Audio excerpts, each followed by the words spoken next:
I'm just gonna rip off what every other animator on YouTube does and tell a life story with some animations. Because, I mean, clearly that works. Thing is, I don't know if it's gonna work in my case, but it works for other people.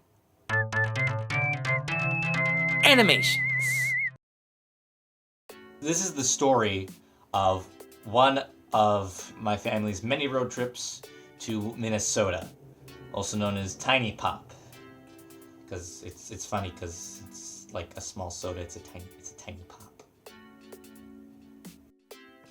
We decided that we were gonna go cross country because, you know, taking a plane costs an arm and a leg, often, literally.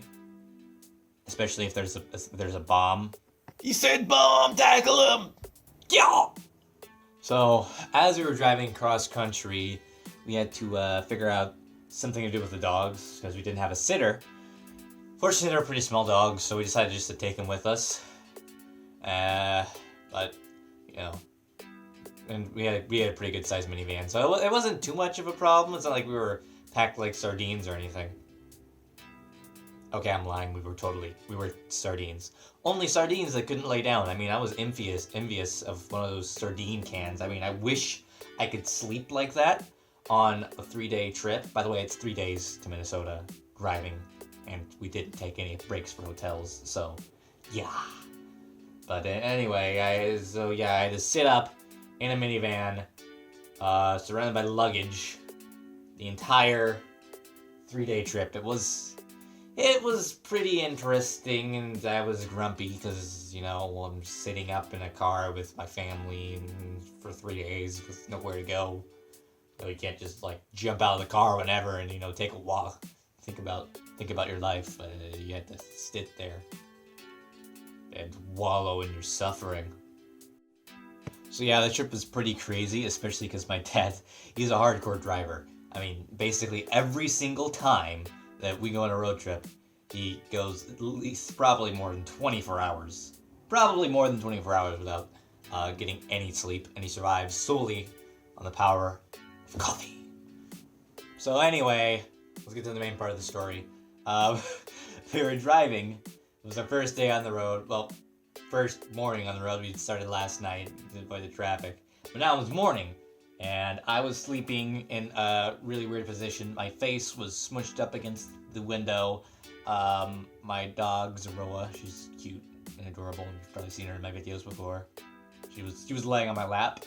I was surrounded by luggage, and I was balancing my shoulder and my rib cage precariously on a pillow over my armrest.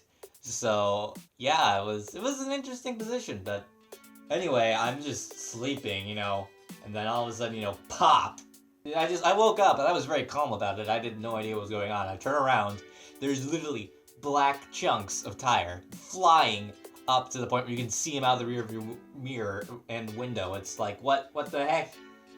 But I just calmly get up, and I wake up, and I turn over to my parents, and I'm just like, hey guys, the tire popped. And everyone's like freaking out, but I'm all over here totally fine with dying, because I'm edgy like that. And I'm just like, you know what, screw it. If we die, we die. And I'm just all here being Captain Obvious and nonchalant about it. My dad's like, after going a whole night without sleeping, living only off of McDonald's coffees, he somehow has the energy and the mental capacity to drive through 4 lanes. This started 4 lanes because this is California and we were on a highway. 4 lanes of traffic and dodging all these cars. It was the middle of the day, so there was a decent amount of traffic, and everyone was going like 60, 70 miles per hour. We're weaving in between cars as our tire is exploded, and there's tire chugs just flying everywhere. You can hear the sound of like the tires screeching and everything, like in those 70s cartoons or TV shows whenever they make a turn. So we somehow managed to make it all the way across the road, and we land in the emergency zone. Here we are, we're on the side of the road, and our cramped car is full of luggage, and we're trying to figure out what caused the tire to pop. It turns out the side bumper under our door, like, I don't know how, but it just popped off the side of our van while we were driving, but it was like halfway still on, so it got rotated underneath the back tire, and it just shredded it because there's like a little plastic spike on it to keep it in place. So it just shredded the tire, and the thing, it was just like metal at this point. There was like nothing left except for like a little bit of like ruptured skin. It was like gone. It wasn't like in those cartoons or whatever where it's like flat. It was just obliterated. It's like someone took a shotgun at like point blank range and is like, you know, I'm tired of your shenanigans. What am I saying? But anyway, we're on the side of the road. We figure out what's wrong.